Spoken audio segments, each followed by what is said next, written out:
on the move. Little dance step was good. Couple of bounces. Can take it himself and launch long. Inspirational. Time ticking away. Stop it. For Silvani. What about that? Mackay. Two in a minute. And they are dancing now, the Blues. Almost Mackay. Walsh, here he is. Straightens up and has delivered. Is there nothing this young man can't do? Hello and welcome to the Navy Blue Corner. I'm Ian, and this week I'm not joined by Lachy. Unfortunately, the man is quite ill. Maybe he's partied a little bit too hard after the Baggers got up against Richmond round one. But I am very fortunate that I'm joined by one of the best and greatest voices in the Carlton community. It is, of course, PommyInOz. Pommy, thanks for joining me this week. Hey, my pleasure. I mean, I'm like Lachy, but I've got a better accent. Exactly. Spices it up. It's not just two boring Aussies, two plain white fellas having a chat. So it brings a bit of diversity for once. I was going to say, we pass HR with me here. But look, I've got to say, that game, Carlton finally beating Richmond, it is the first time since the elimination final in 2013 that we've finally beaten Richmond. The first time in 9 years we've finally started the season 1-0. Like, how big is that for you? Massive. I mean, last time Carlton won, Gangnam Style was popular. Jeez. Just let that sink in. Do you know what I mean? Some Wow. weird Korean guy dancing was all the rage. And, you know, interesting, a good friend of mine, Dog, the Carlton fans will know, he actually told me that Vine was released. Now, Started?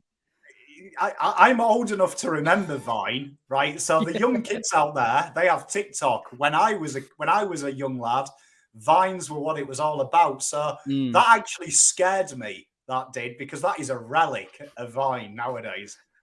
Yeah, I was still in high school, which just feels like a way too long ago. And yeah, I mean, we've talked about this every preseason. It's, are things going to start to change, particularly through the rebuild years? Is this finally the year that we start well and we see signs? And in the last few years in particular, it's been, hopefully we just compete well. And it's been up until maybe the third quarter or a little bit into the last, where they're neck and neck and then we drop off. And I think to finally just break the duck, to have that mental break is just going to be massive for this playing group. And I think the way we won was just so massive. And so I've got to ask you, we've beaten Melbourne in the preseason.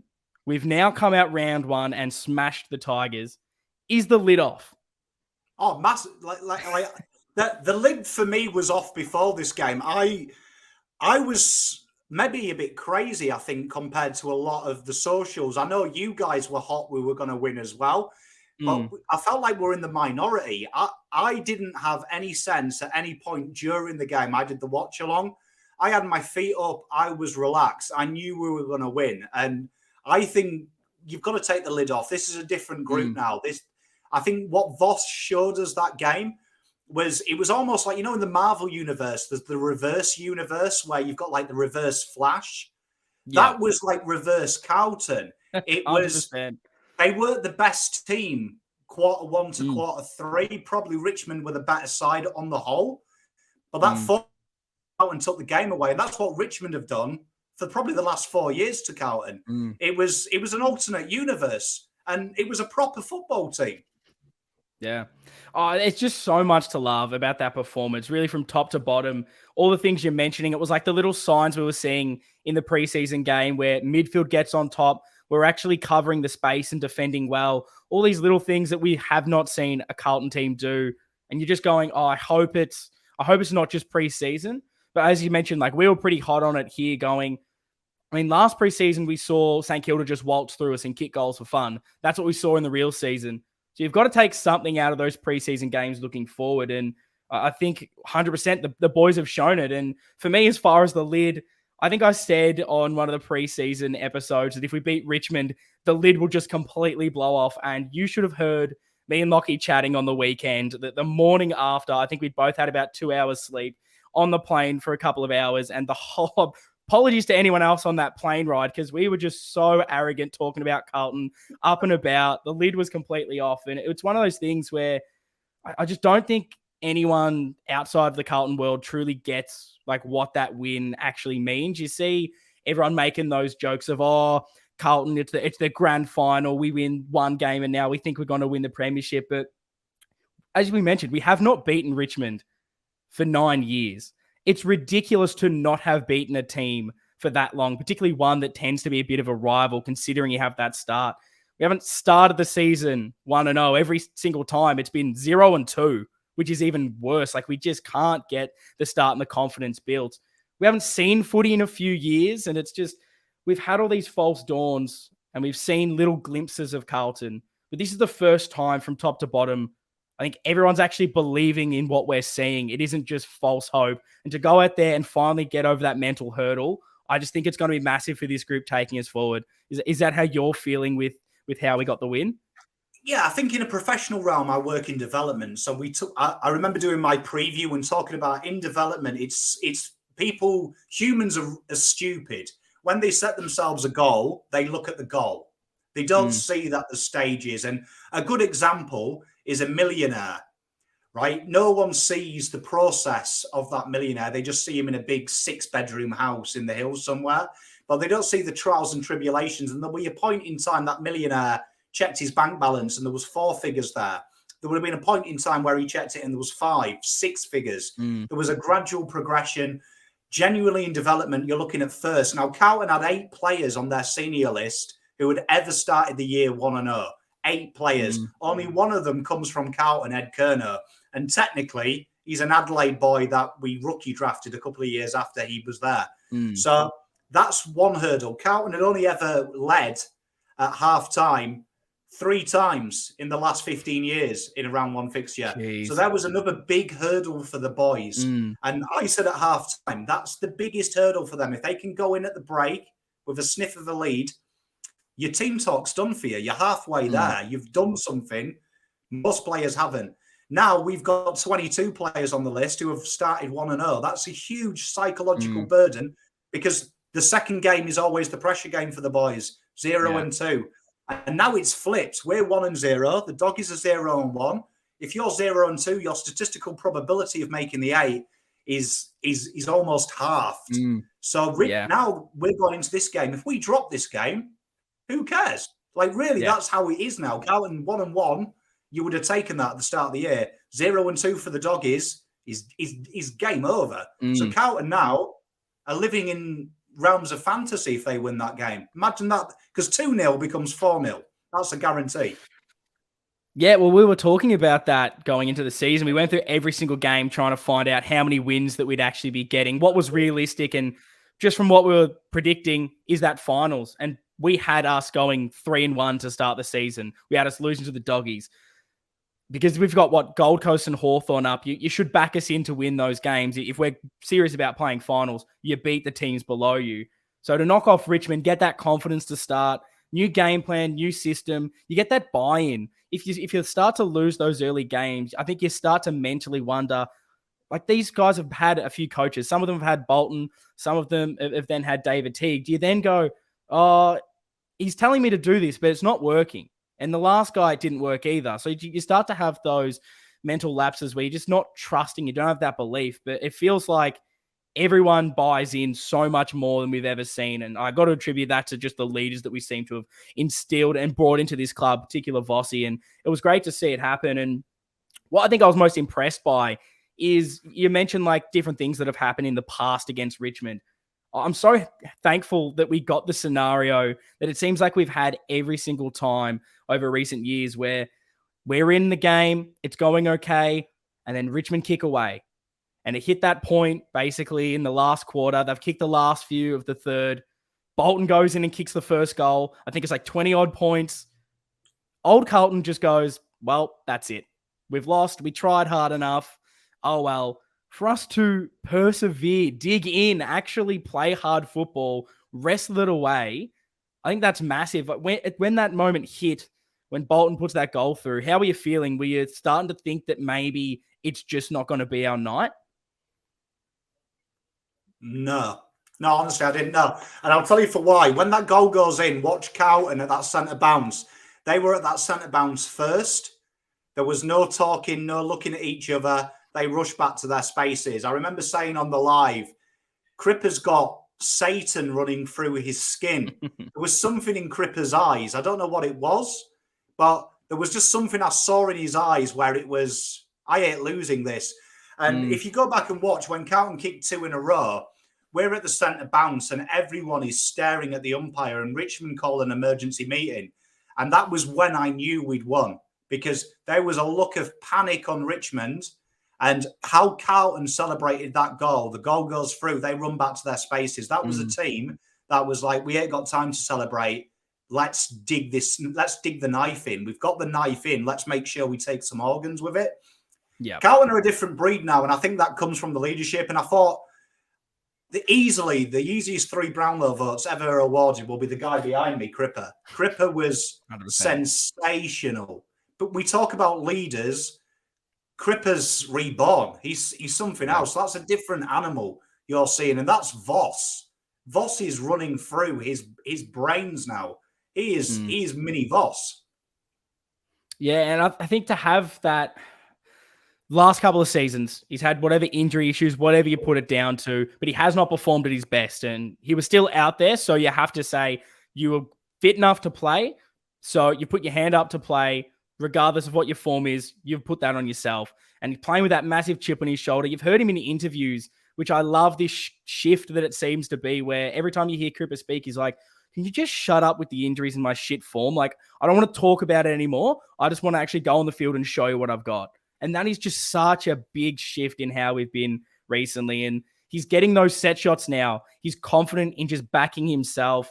He's just unbelievable. The way he's been able to draw those 2 or 3 plays that seems to be highlighted so often in that game to then allow, your Hewitts, your Kennedys to get out there on the outside, get those forward handballs going in the clearances. Having Cripper back playing how he did a couple of years ago, I honestly reckon he's playing even better, even though it's a small sample size.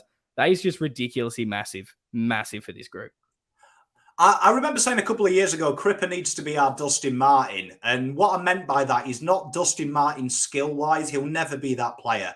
But when Dustin Martin's playing well, and when you're watching that 5 play well, there is a confidence by him playing well around the playing group. I'd imagine it's like being a medieval warrior and fighting with Troy. Fighting with Achilles. And Achilles comes out to battle. And when you see Achilles, you know the guy's immortal. So suddenly, I'm going to run harder. I'm going to wield my axe harder. That's what happened in the 4th quarter. When Cripper started doing that, you saw Lachy O'Brien go for that tough ball, win the free kick. You saw Will Setterfield make some nice moments. You saw a belief thinking, while he's playing like that, I ain't losing. And that is what I mean by the Dustin Martin effect. It's now going to be the Patrick Cripps effect. Because when Cripps is in that form, imagine playing against him. He made Dustin Martin look Mickey Mouse at times.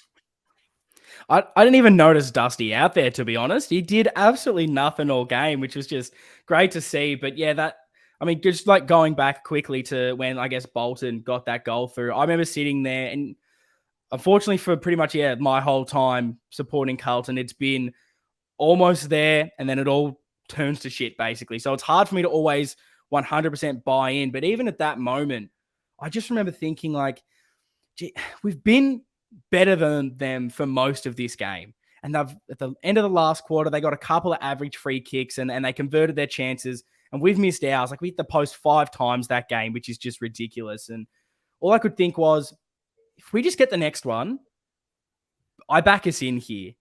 And I heard like Pitternet talk after the game, and it was this lovely quote, which I think also sums up the mentality shift. It was saying, you don't have to score now, you just have to score next. And you could see that with the way we weren't rushing. It wasn't rushing the process of, oh my God, it's panic stations. We've just got to get the ball forward. There was a systematic way of how we were moving the ball and how we were doing things. We were trusting it. We were slow with the tempo when we needed to be. Whereas in previous years, we try to do the tempo, hold the ball up, take time off the clock. But after 2 kicks, we go, I can't, I'm going to stuff the ball up. I'm just going to bomb it long. Whereas this week it was, okay, we can just hold the ball up for half an hour. Who cares? We've got the win. And yeah, there's just so many things to like about that performance. I think that's Port Adelaide. I remember last year when Port Adelaide had a few comeback behind wins, and I remember Travis Boak giving a great quote, and I remember using it on the Blue Abroad show, saying, I wish we were like that. And they said, was there any time that you felt worried? And Boak says, when you've got our system, you know that you only have to be in it by a couple of goals, and you know we have the capability when it goes right to kick 6 or 7 in a cluster. That's what you saw from the boys. They believed in that system, and you saw it in the fourth, what belief does. When they got level, you saw they were like, hang about, this is quite easy, this. Like, all we've got to do is tap it down, one of us handballs it out, we kick a goal. It's not bad, this game. And if that game had gone on for 10 minutes more, that could have been a 100-point win. Like, they honestly, there was something, that will be the game when we win the next flag. You'll be like, that was the game. That was the game where we went from being laughing stock to fear. If I'm the Doggies, I'm worried this week. I don't want to play them. Oh, worst time for the Doggies to play us. Coming off their loss, they might not have Bont. They're not looking amazing. Beveridge has lost his head as well, so that's another great thing. Doesn't matter who's coaching us. Doesn't matter. I think we've got the win, but just that midfield in that last quarter lifted. Something we talked about a lot last year, where we were worried about the personnel. We're worried about how, if you're comparing us to so many other teams, our midfield looked weak, and the stats showed that we weren't dominating there. The way that Vossi has worked this system, it's a lazy comparison, but it reminds me of the way that, I guess, Melbourne won the premiership last year.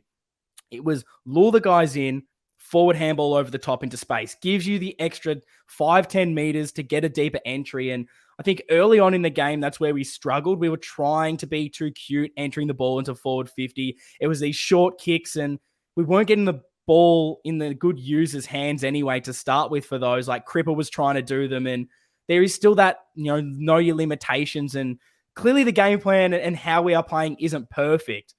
But when we got it right, we dominated. And I think when Fisher got that goal through, like, I was level 2 at the front. There was a little sort of railing. I was doing the Ultimate Warrior on the ropes, just going absolutely nuts. And like, that was the moment where I just sat there and all I could think was, we're going to beat them by 10 goals. They are done. As you mentioned, you could tell from the body language that this was a team that was up and about. We had the crowd. Richmond supporters started leaving. I'm looking at the time going, mate, you're a couple goals down. But even they knew that the game was absolutely done. And yeah, like, what else did you absolutely love from that performance positive-wise?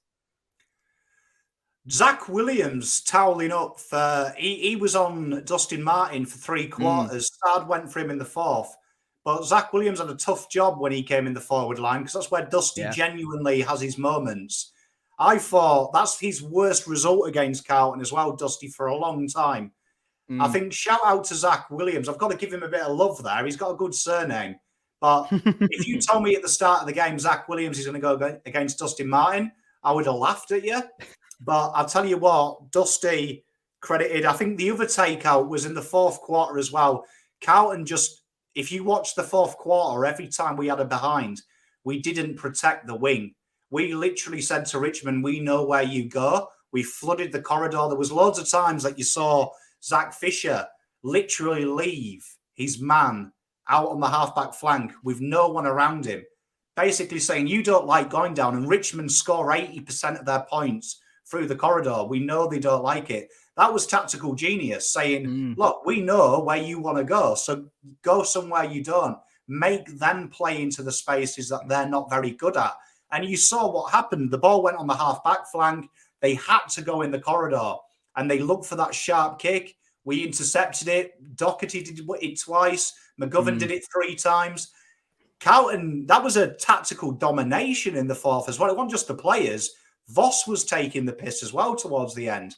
Like, Richmond didn't lose that game. They were humiliated. They were like, if I'm Richmond now, I'm requesting to move to Tasmania.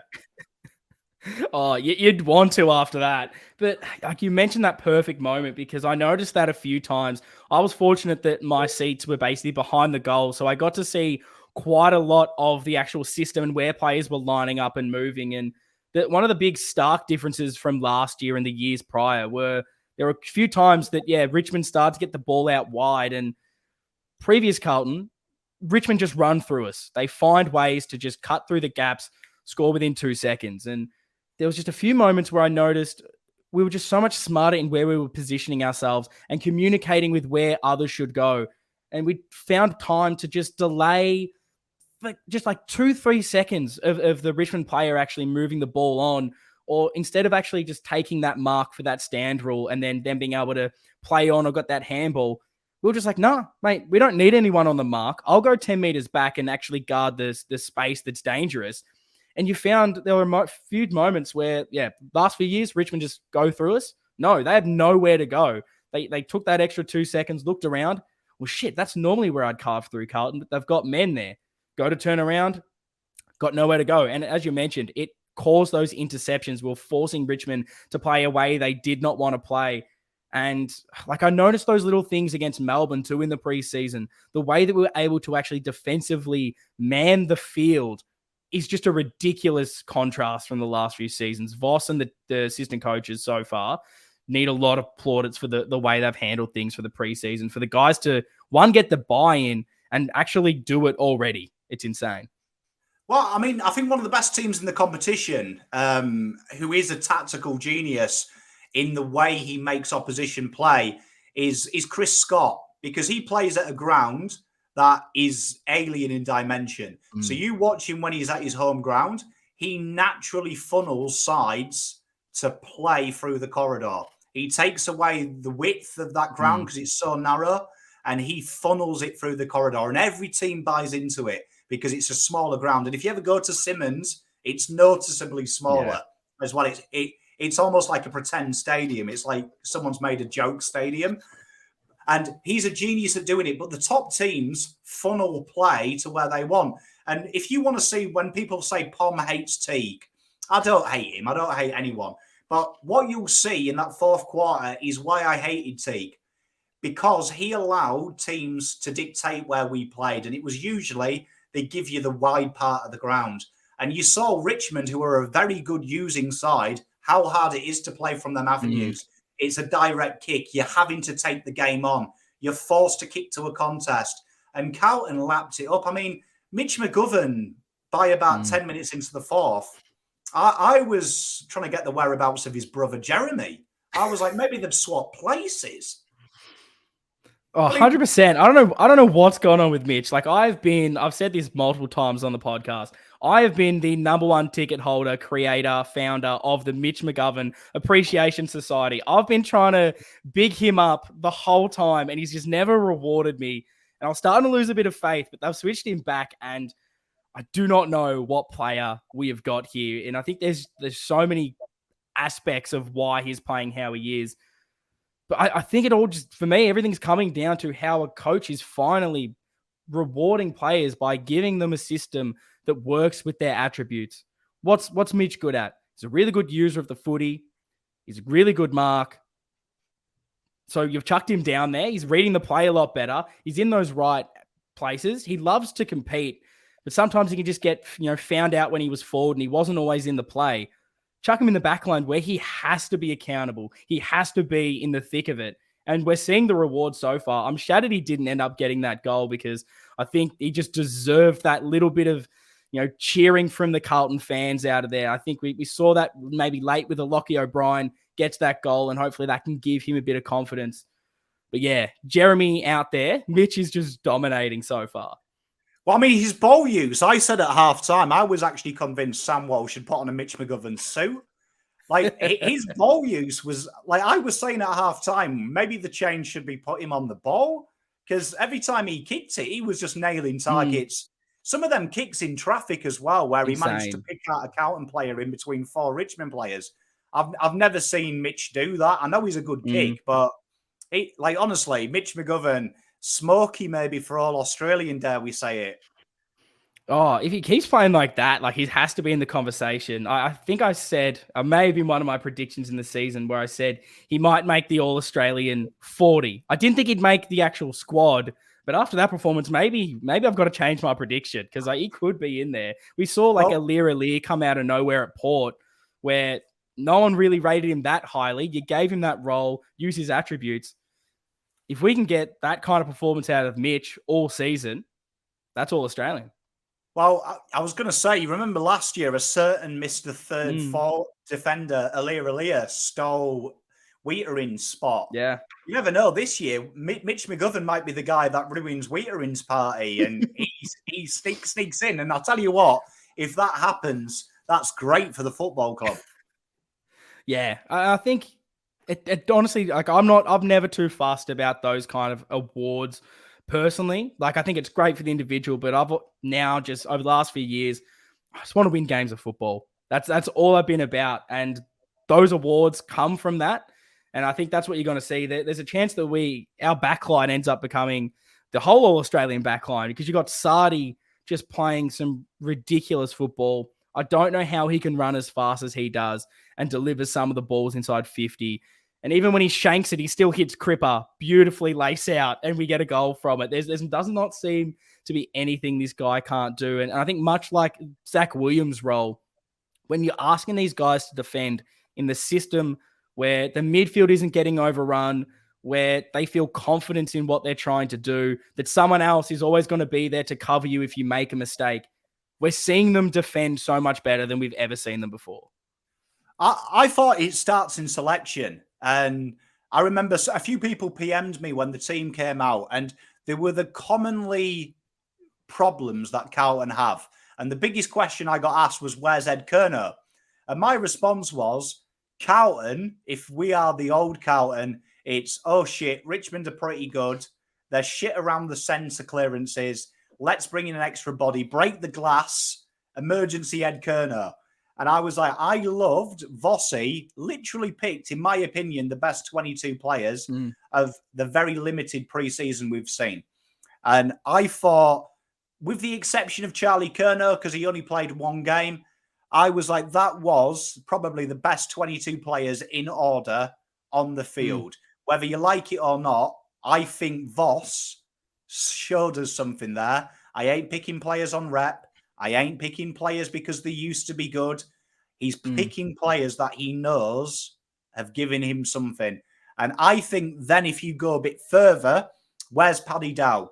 Well, Paddy Dow now has a gateway to get into this football club. He's going to have to be in the top 5 midfielders in our football club to get a sniff of a game. And that, if we had Voss and that mentality 2017, Dow may be a Brownlow medalist at this point. So what you're seeing now is a team that will develop very quickly, because Voss has proven to us, I don't pick players because I like them. I don't pick players because they're nice and tell me I'm right. Pick players because they give me the best 22 in training that week. And if we do that, you know what, sky's the limit, because there's a lot of improvement in this side. That's not the finished article. That wasn't a perfect game against Richmond. There was times these boys were a little bit shithouse, let's be honest. But their work ethic hid their shitness. When that becomes like Melbourne, where it's not crap, it's good, and the work ethic's there, you're talking Carlton can run over sides 80, 90. In my opinion, I watched every game. I would say the midfield on show by Carlton is the best midfield in the comp after round 1. I reckon we're the guys to beat. You throw Sam Walsh into that and they can keep that intensity. No midfield in the comp will fear Carlton. No, we won't fear any mid. Like next week, the Doggies are good. They're a good midfield. These boys won't be looking at Dunkley and Bond and McRae as not. They'll be looking at them their equals. And you know what? I reckon we beat the Doggies next week.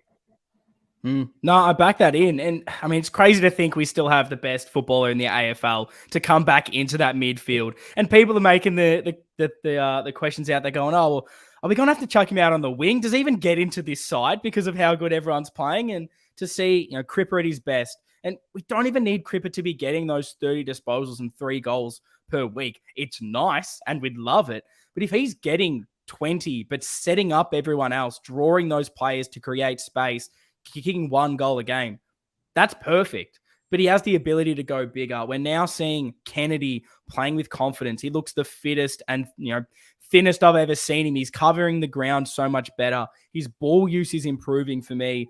And we know he's so hard and tough. And it's probably that Voss influence, because you've got him, you've got Hewitt, you've got Cripper, just hard at it. And even a Chera, who I've been super high on. I watch a lot of Freo myself, and so I was so excited when we were linked to him in the first place, because not only is he that, but he's the class on the outside. You add Sam Walsh into that can do all of it.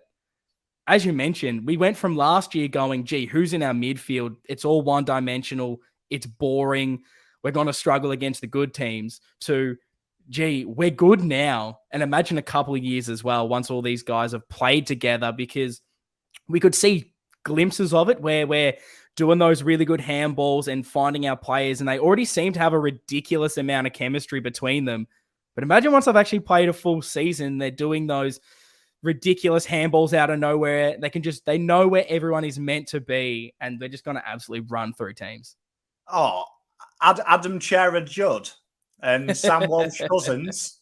I tell you what, I have little vibes about Walsh and Chera. I think Walsh and Chera, Pom's big call, 22nd of March, 2022.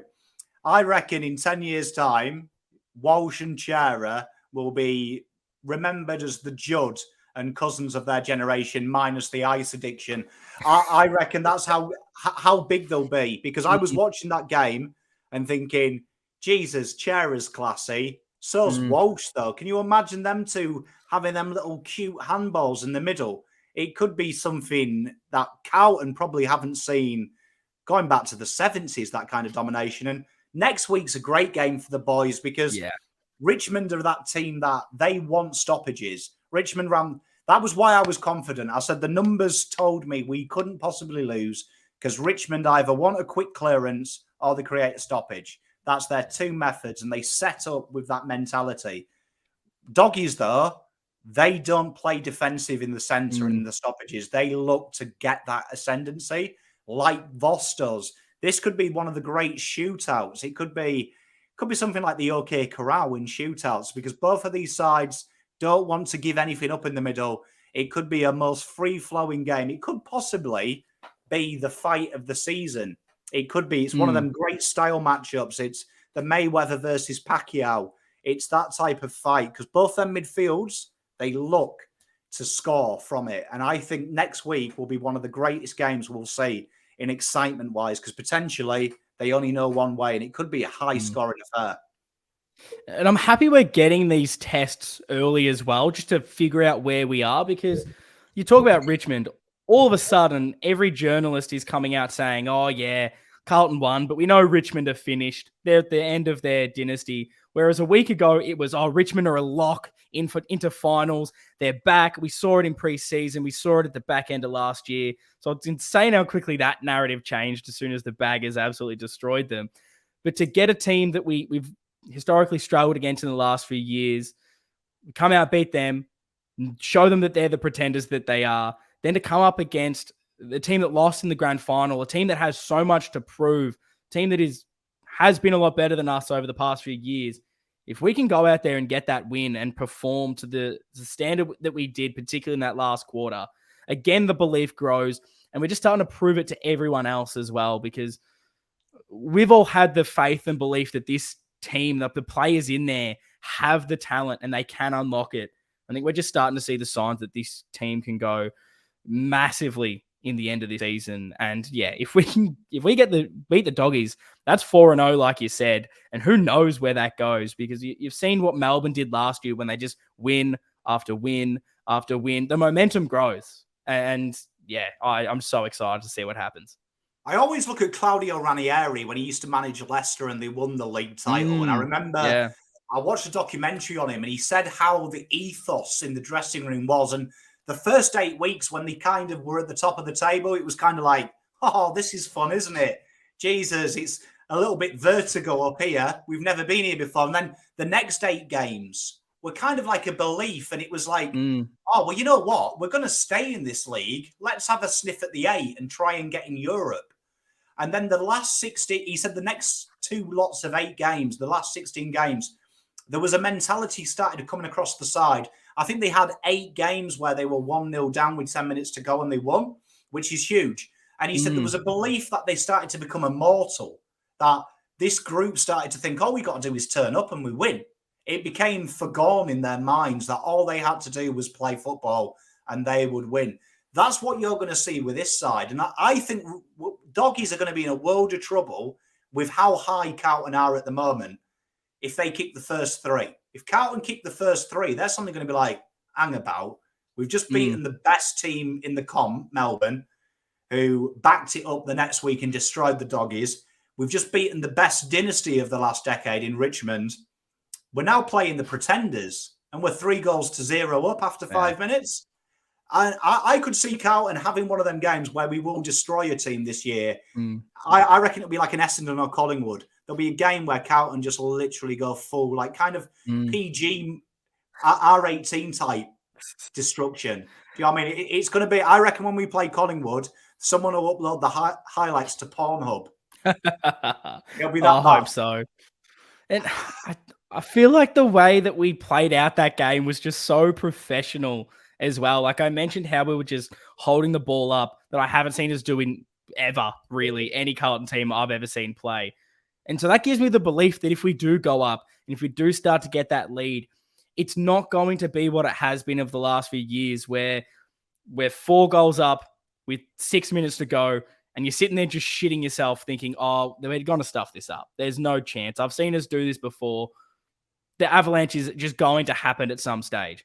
And the more that we can do this, the more than the fans are going to believe. Like I had so many people around me at the footy when we were, even just a couple of goals down in the third quarter, they were going, oh, this is garbage. I'm sick of watching this, like same old Carlton. And I did tell the guy to go home if he wasn't happy watching it, because what's the point? Like support your team. But like, you just need to believe, like the players out there, what are they just going to go home as well? They just go, oh, Richmond have kicked a goal, so that's the game.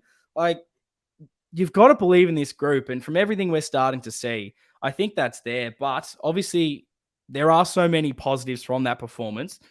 You touched on it a little bit that there are still some negatives. We're not the finished article. What from that game for you were, and maybe not we phrase it as negatives, but things that we can clearly improve on to become that, premiership team, that team that goes on to win multiple flags? I think the first quarter, and you surmised it pretty well with being too cute. It reminded me, if anyone watches the round ball, I always use that as an example for the foreigners that do watch us as well. If you remember Pellegrini at Man City and then the legend that is Guardiola came in, once they changed their system, which Carlton have had a dramatic system change, you've got to remember that. You've kind of gone from a go out and enjoy yourself mentality to a structured, regimented, this is what we do, this is where you are at all times mentality. When that works, you used to see it with Man City. There was a kind of, oh my God, this is working, and trying to force the ball through the goal. As opposed to, because they were enjoying it, there was an excitement. And they were like, I just want to get it in and get the results. And I remember Guardiola doing a press conference saying the boys need to realise that it doesn't matter when you score, whether it's the first minute or the 90th minute. This system is designed to win games. And they've just got to back the system in and chances will come. You saw that, and I think that's what Vossi said to them in the fourth. You're making the chances, just let nature take its course. That's what they need to do. They need to learn to maybe not force it, because a lot of them goals Richmond scored, it's bread and butter for them. It's transition football. It's where they score a staggering 70 points in their championship winning year was from transitional goals. That's a lot of points per game. So that's what Carlton need to learn to do. Just, back that system in a bit more in the final third. I think it will come, though, when Harry... But that was my big negative. The boys did try at times to pepper inside 50, where there was, in the fourth, you saw a bit more calmness. Players going backwards instead of going inside 50 and saying, let's just get the right inside 50. But Carlton were staggering. People slate them for it. 48% of inside 50s resulting in scores, which would put you top 2 in most AFL years. And like even last year, the biggest thing everyone was talking about negatively was, gee, how bad are our inside 50s? Like we're getting looks, but we just stuff it up every single time. So it's clearly an area that it will take a little bit. It's something I've called for a little bit. Like there are some need for some patience because new coach, new system. I did the stats. I went back to about 2012, like a couple of weeks ago, and said that it's only been about 4 teams out of the 20 that finished, outside the 8 got a new coach that have been able to actually go into the 8 the next year. So sometimes it just takes a little bit, but I mean, I think we'll get in, and the way we're playing it looks like that. But there's just those little things. There were multiple times, even I think, late in that third and whatnot, where we were still trying to be too cute. And then the next time we just deliver it that little bit longer, that little bit deeper. We were able to lock it in and create a chance. So I think it's getting there, and it's only one game. And I think that's probably what the biggest positive for me just was from that game was it wasn't perfect. We had so many errors. That first quarter wasn't great. Third quarter, we didn't take our chances. We weren't playing the perfect brand. The fact that we're willing to dig in, just keep at it, play that hard football, that's the biggest positive. And one that is maybe a positive, maybe a negative. I guess, what did you make of the fact that, Harry, Charlie, and TDK only got one goal between them? Do you see that as maybe a bit of an issue, or did you see that as just a once-off and a fact that we're going to be even better when they are scoring goals? I genuinely enjoyed it because I thought Walsh obviously wasn't there. He was sat in the stands, and Harry pretty much would put their hand up and say, every one of the last 2 years wins. It's all because of us, or 90% because of we've had a game that's ridiculous over the average. What I actually thought it was a positive because it turned me on to see the midfield all had equal numbers. It turned me on to see the back line. Oscar probably did the best work in the fourth over Wheatering. So I think that's a positive for Carlton because I think there can be a time where, do you remember in 2018, 2019, they used to say no Crips, no Carlton, tag him out the game, Carlton had done. No Harry was last year. I heard people say no McKay, no Carlton. What's really important is the players will believe that as well. They'll start thinking, oh shit, we win games because Harry kicks 8. That game will tell them, well, you know what? You could argue no Bam Bam, no Carlton. And then Chera will say, well, actually, it's no Chera, no Carlton. And then Mitch McGovern's going to be like, well, hang about. No Mitch, no Carlton. And when it becomes a team buy-in, that's when the great sides do it. You look at Melbourne last year, in my opinion, probably one of the best flag victories because they came from so far back. Every game, that had probably a different contributor. It wasn't always Track. It wasn't always Oliver. There was always someone else. Ed Langdon came out of his shell. Yeah. You could argue Track was the biggest disappointment ever at the start of that year, ended the year in sensational form. So for me, it doesn't bother me because Harry and Charlie were in the right spaces at the right times. It's going to take a while to get that link because you've got to remember these guys have never played together. And I think when it clicks, Jesus, how do you stop that forward line? Yeah. It's a hard thing because Charlie definitely doesn't look 100% just yet. But who is after missing that much football, new system, haven't really played with a lot of these players in that forward line anyway. So I think, time will be on their side and they will be playing a lot better. But I agree with you. Knowing that so many other players were able to stand up and even guys that didn't have a good game.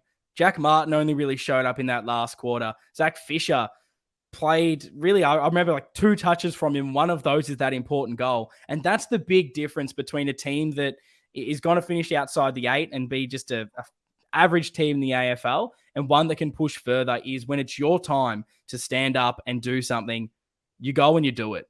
And I think there's so many positives. The way Corey Durden was just playing all day, trying hard. Even Always, I thought, was in there doing little things. Didn't get that reward on the score sheet. But I think there's so many little players like that will keep that pressure up in that forward line. And eventually they're going to get their 1 or 2 every week. It's only one of a handful of times Carlton have had double figures of forward 50 tackles, which is huge. Do you know what I mean? A handful of times in the last 5 years. I think it's 6. I can't remember the stat. I had it in my review video. I think it's 6 times in 5 years, which that's alarming because that's a top side. It takes pressure off the defence. But we haven't talked about one guy who I thought is the secret for us winning a flag, Mr. Sam Doherty. And I actually think he's a superhero. I do. I don't think he's of this realm. I was literally about to say, I can't believe we've gone almost 45 minutes without talking about the one person that was at the top of my run sheet here. Oh, Sam Doherty. I genuinely don't know what to say. I I've never probably the Jack Nunes goal is the only thing that comes close to the amount of times I've gone back and watched Sam Doherty in that game. Just what a human being. Like, I just cannot believe everything that guy has gone through in his life to still wanting to even play AFL, even worrying about that. You hear all the stories of him as soon as he, gets diagnosed again, he's just like, I'm playing round one. I don't care. It's going to happen. And everyone's just going, it's okay, man. Like, no stress. We'll come to that. And he's like, I don't care. It's happening. I'm playing round one. And gets that little opportunity in the twos, but has 38 touches, absolutely dominates. And the one thing from him throughout the whole game was I've never seen someone just be working so hard. There was an amazing point, and it happened a few times, but Richmond had a breakaway on the wing, and you could just see previous years, we probably don't try as hard to chase them down. We know that they're through. We're not going to chase them. We're not quick enough. Doherty was just busting his ass to chase him down, and he didn't get there in the end, but just knowing that someone is not giving up, chasing behind you, adds a little bit of pressure, and he doesn't get the quick kick quite there. I think Gov brings it down. Bolton ends up just being too good and picks it up. And then Cripper from about, I don't even know where this man came from. He ran the entire length of the ground to put the pressure on, ends up being a point. And it's just these little things. And Doherty just did that all game. And I mean, what a moment. His first touch, whole crowd, even Richmond supporters getting up to clap him. And I mean, his goal was just perfect. Even if we lost that game, it doesn't matter. And I loved with that goal as well. It wasn't just that, oh yes, he's kicked a goal for Carlton. It was just, that's for you, man. Everything that you've gone through, all the adversity, that's your moment. And yeah, I don't think I've ever cried so many times watching just a bit of footage. It's insane. Well, I mean, defence wins your championships, so they say. And I think that backline makeup is sex on grass, really. I mean, you've Doc and Sard going at high 90s, kicking efficiency as well, really. It shows how good Carlton were when they were under a bit of pressure. But Doc, what a superhero. Beat cancer twice. I mean, that kills you. Do you know what I mean? That kills you. Beat ACLs, that kills your football career. He's done that twice. And to be lining up round one, what an inspiration around the club. If you're a young footballer, you look at him and you think this guy has had something that could have killed him twice, destroyed his career twice, but he's still training harder than me, still working harder than me. If that doesn't get you up and about every game, I don't know what the hell will. And what a player, what a superhero he is. I love that moment. I think I'm like you. I've watched that probably 5 times at least a day since it happened, that goal. What a goal, what a moment. The way the players got around him, super player, superhero. And God, let's see him do it all year as well. Get in the AA. Just beautiful stuff. Like, he could have easily just gone out there and, I don't want to be like rude or make light of the situation, but that little bit of well done. You've gone back and you're playing AFL, and that's it. No, he goes out there, has 26 touches, kicks a goal, was important in multiple occasions in that game. That is just sums up him. And like you mentioned, how can you be a player in that squad, whether it's training in a game, looking around, seeing him work as hard as he can with everything he's had to deal with and not put in an effort? Like, you would have to be the laziest person in the world to look at him working that hard and go, no, I don't have to do it. It's a bit hard, isn't it, chasing that player? Like, if he can do it, you can. And hopefully that's another part of that inspiring leadership that can take this team forward. I guess, were there any other massive positives that you saw that maybe haven't been touched on? I thought seeing a general team buy-in the terms of, there was many a time I saw around stoppages, Cherries ordering people where to be. George Hewitt did it a few times, telling people to come in, fill in this hole. That's the first time I've ever seen a Carlton team look like there was more than one person allowed to talk to players. Usually it seems to come from just the captain, but there was many a time I saw Wheater who's one of the vice captains, order Doc where to be. And things like that. And that is a big thing for me because the top teams, it doesn't matter if you're captain. And that stands out what Voss said at the start of the year. It's an ownership as the leadership group on the entire group. And I have a leader and 2 vices, but the rest of the club is leaders. And you actually saw that for once, where players were saying, get in here. I saw Lachy O'Brien at one of the stoppages ordered Zach Williams to tuck in behind him. And I'm like, that's huge. Yeah. That there's a buy-in saying, well, you know what? I don't have to ask Cripps if I can tell someone what to do. I see it. I demand it. And that is a sign of a very good team. That's what I was noticing, and I mentioned on the pod against Melbourne as well, where as soon as we lose possession of the ball, every single player is pointing at someone and directing and saying, you take this space, I'll go here. And sometimes a player was pointing and the other guy was like, nah, you do this. And to have everyone communicating, every single player making sure everyone is where they need to be, that's what good teams do. So it's good to see us, I guess, finally do that. Probably a positive, a player that hasn't been talked about a lot. He's not going to be the flashiest player, but I thought I was really impressed with his performance, particularly when I watched it back. I didn't notice him a lot in the game the first time, but just did a couple of things I was really impressed with, and that was Will Setterfield. Just does his role on that wing. I'm still not 100% sold on it, but his efforts, second efforts to win the ball back, just to get a touch on it, just to get a slight block on a player, the amount of times that won us possession of the football and got us in a better position than when he wasn't at that contest. It just happened so many times. It was great to see. And his usage, that ball inside 50 late in that quarter as well, last quarter, magnificent. If we can get him using that football well and just doing those little things, he could hopefully be one of those players that Melbourne were, applauded for last year, where these no-name players were stepping up and now becoming superstars of the game because they were in the great system and leading to wins. And yeah, I liked what I saw from him at least. Yeah, he was really strong. I think that's our problem position wing. I do think that's probably where we lack a lot of depth of natural ones. And I love the fact Voss has started with two guys that have played a lot of wing football as juniors as well. I think that makes sense before you start reinventing the wheel and making Saad a winger or Doc a winger. Like, give the guys a chance who actually know how to play that role. Because, like you say, systems make players. And there's many times in a lot of sports that players have left from being very exceptional in a good system to a team where they can be a superstar because they're a brand name and looked woeful because the system has made them look good. I like Setfield's game. I think he gets another gig for me. I think it's going to be an interesting thing when Walsh is fit because there'll be that temptation for Voss. Who do I drop? And at the moment, Bam Bam is undroppable. So Setfield and O'Brien are probably fighting for that dropping spot. It's going to be interesting, 100%. I think that was one of the fan questions we had was, what do you do? Like, who actually gets dropped when Walsh is ready? But I'm happy to literally just park that, let these guys have a couple of weeks while Walsh is still getting fit, because a lot can change. And maybe it comes to a stage where those guys have locked down those roles and someone else is getting dropped from a different position to make way. So I'm definitely excited from that. Probably my one negative to maybe wrap up the game. Would love to get your thoughts on this because it happened in the Melbourne game. It's happened again.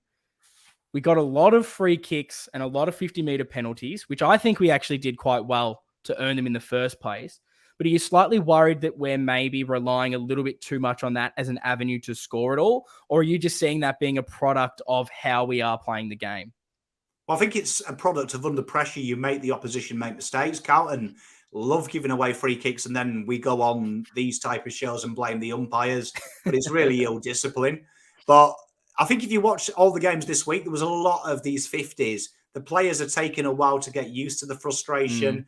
They've clamped down on running over the mark. And I thought a lot of the 50s were punishment for Richmond because they genuinely pushed the boundaries. And it was nice to see, especially Mr. Edwards, being the prickly human he is.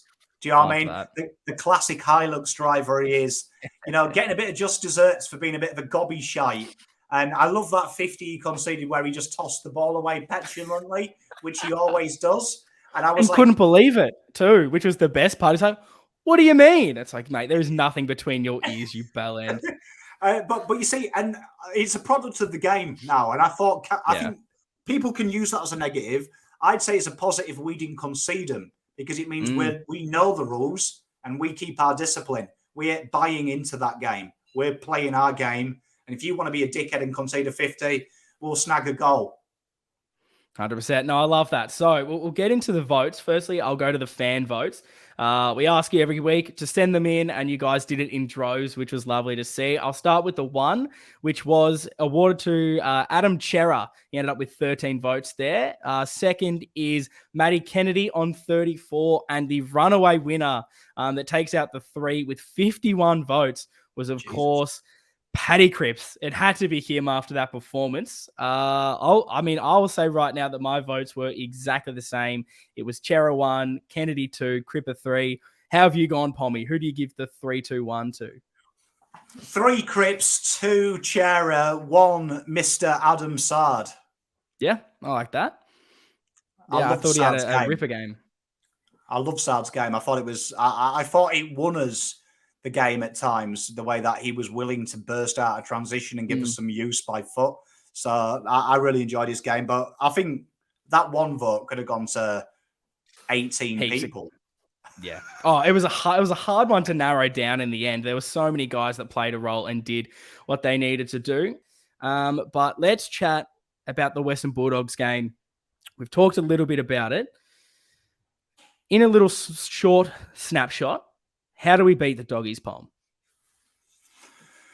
Pretty much more of what you saw against Melbourne, I would say. The game against Melbourne is probably the template. The Doggies had moments of success against Melbourne, but interesting, Melbourne's numbers were never as good as they were against Carlton around the ground, and they did pepper the Doggies. So we did experience a Melbourne that's on fire. We just managed to negate them. So I think it's starting early with them.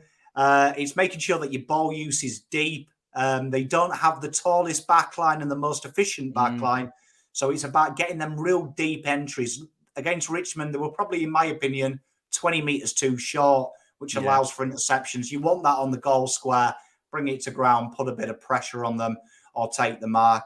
But literally, it's play the way that we did. If Carlton can play the way they did, keep the intensity. Doggies are a hot and cold team. The attacking droves. They're quite happy to control the tempo of the game. Carlton did really well against Richmond of stopping the tempo control and making them have to get rid of possession. You've got to do that against the Doggies. They're a very good, very strong outfit, the Doggies, though. You can't let them control it. You've got to keep that intensity. They do it for 4 quarters. They win this game comfortably. No, I think I agree with everything you've said there, particularly like their shorter backline. If we can get Harry out there, a bit more confidence, kicking just a couple of goals, I think we could absolutely run over the top of them. You've seen in previous years, we seem to always play well against them. Imagine when we finally got a system that works. We've got a couple extra midfielders in there to win the ball out. I'm surprisingly really confident, whereas probably a couple of weeks ago, I saw this as just probably lose that one. Now I can't see us losing, which is probably the dumbest thing to ever say, but I just feel like the Doggies, they're struggling. There is something there, and maybe it's that big defeat in the grand final where something mentally, they're starting to question each other. They're losing a bit of belief. You're seeing the head coach lose it a little bit too. I reckon if we get the win, they could genuinely struggle to make the 8 because of confidence and everything. So this is the perfect time to play them, and I'm pretty excited. With that, we don't have Vossi out there. Is that much of an issue for you, or are you seeing this as just another opportunity to try and figure out how to win? I don't think it's an issue. I mean, in the EPL, it's happened a lot, and coaches have been coaching by video camera. And obviously, with today's technology, it's as good as being at the game. And the AFL have confirmed it will be done by a video link. So Voss is going to get real-time footage, real-time, all the stats. He'll be able to make the decisions, just not in person. So I don't think it's a huge thing. I really don't. And Hansen as well is a very experienced user. He's coached this side as well. He knows the insides of this side better than most. He knows them. And like you say, Carlton match up with this side very well. For some reason, you look at our list and their list, you could argue talent's different at times, but facet-wise, it's identical. So they don't like playing us. We seem to have moments. And there's a lot of players on that list. And Mr. Charlie Curnow has had some of his greatest moments against these Muppets. So I'd back him in to do it again. Mark my words, I reckon Mackay and Curnow will conspire for 7 goals. Can you imagine if Kerno comes out and kicks 7? My goodness. The lid will be truly off on me. That no lid will ever exist. Good luck putting a lid on that. Good luck. But yeah, I kind of agree with you. I think it's the best team to be playing for Hansen to be up against. It kind of works out okay. But going to team selection, obviously we know Jack Martin is out. Who do you have coming in to replace him? Because I guess looking at the list, I'm struggling to find a really good replacement. For me, it would have been Honey, but he's injured. Who's coming in, and are you making any other changes as well? I won't be making any other changes. I mean, it's a tough one, this, because I think you've got 3 valid arguments, in my opinion. You've got the Ed Kerno argument. Yeah. And I would probably be drawn to this one the most out of the 3 I'll give you, purely because I can play Matt Kennedy as a rotation on the ball, and he's a very proficient half forward, as we've seen. And he did it against Richmond as well. He got forward really well ahead of the ball. So I think that's one of the options. And Eds brings that pressure, which we know that you need to apply. Ken would be the other option as the swing man. I think it gives Carlton a few options as well. And I think the final option would be, and I do want to see him as quickly as possible, go bold. Jesse Motlop, bring him in and say, mate, have a bit of fun today. Work off the feet of Harry, work off the feet of Charlie, and maybe make yourself a hero. I think they're the 3 options. And I think it'd be one of them 3. They're the first 3 that came to my mind. I do agree. I worry with Kemp whether we end up going a bit too tall there, even though Kemp doesn't necessarily play as a tall. Like we know he can move around the ground. But I do worry with a TDK and Pitt as well, playing an extra taller player there, whether that's an issue. But yeah, I think Kerno would work quite well, as you mentioned, applying that pressure. I mean, we've seen him kick a few goals. I think it was against... Was it GWS last year? Ended up kicking like 3 or 4. So maybe he's the new goal sneak. Who knows? But yeah, I think Motlop is the one that excites me the most. Just literally, here's a free license and just go out there. Do what you do best. Add that spark that, for me, Jack Martin does, where it's, last quarter, game on the line. All of a sudden, he comes out and his tackle pressure's up. He's kicking goals. That's what I can see Motlop doing. I think, for me, Motlop just excites me the most, where I don't think the pressure is going to be on him to perform to a ridiculous degree either. And much like it seemed like everyone did in that practice game against Richmond, he's in form, he's kicking goals. Probably the only other name that I've seen thrown around is a Fogarty. I just don't love it compared to the others. I'm not too sure where he is going to fit in positional-wise if he does ever come back into the best 22, because I don't see him as being that goal kicker. See others maybe ahead of him in the midfield. He's a very interesting one for me. So I think I'd probably have others ahead of Fogarty, unfortunately. No, I agree with you. I think you've surmised it well. I mean, it's a great opportunity for someone, though, because, yes, like you say, I mean, if Carlton keep going the way we're going, round 4 when Walsh is fit, we're probably going to be saying he's got to go through the VFL. He can't come back to the IFL side. He needs to do his apprenticeship. But no, I agree with you. I think someone needs to stand out. But I mean, I think probably the Ed Kerno would be a tempting carrot to bite off. You know, McRae ain't the fastest, so if you want a tagging role, throw him on there. Caleb Daniels a bit dangerous at the back. Do you know what I mean? He's some options for him. So it'd be interesting to see what Vossi does. Yeah, 100%. So let us know if you're listening to this, watching, in the comments, who you'd actually bring in. And yeah, if you are making any other changes, who comes out as well. We'd always love to hear that. But look, I think that's pretty much going to wrap up this episode. The lid is pretty much off here. We're incredibly excited about what we are seeing. And I tell you, if we beat the Doggies, good luck ever putting that back on. But look, I've got to do the plugs here, Pommy. Where can we find you and tell us what you've got going on over this season?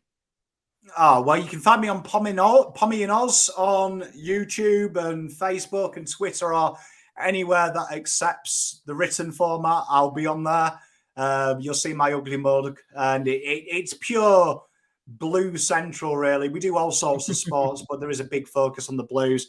And you'll see me as well regularly on Blue Abroad as well. I'll be on the Monday show, but I do the watch-alongs. I have committed to doing the watch-alongs. So if anyone needs tickets, come and see your Uncle Pom, because I am giving them away all year. So come and see me, and I'll hook you up. But I mean, to be honest, as the great Mick Malthouse says, I can't see us losing a game this year. I reckon I use that as soon as we beat Melbourne as well, straight into every group chat. I absolutely love it. But yes, everyone subscribe on YouTube to PommyInOz. Follow him on all the socials. One of the most entertaining characters out there. One of the best analytical minds too. So if you like his stats, like that broken down for you, have a watch because you're definitely one of the best. And again, thank you for coming in at the last minute. Hopefully we will have Lachy back, but you're definitely welcome anytime on this. One of the best out there. So thanks for joining us, Pommy. Pleasure having me. I love listening to you guys as well. And I hope Lachy doesn't drink too much when we beat the doggies. Hopefully, fingers crossed. But yes, thank you for joining us, guys. We'll be back here next week after we've absolutely pumped the doggies. See you guys next time.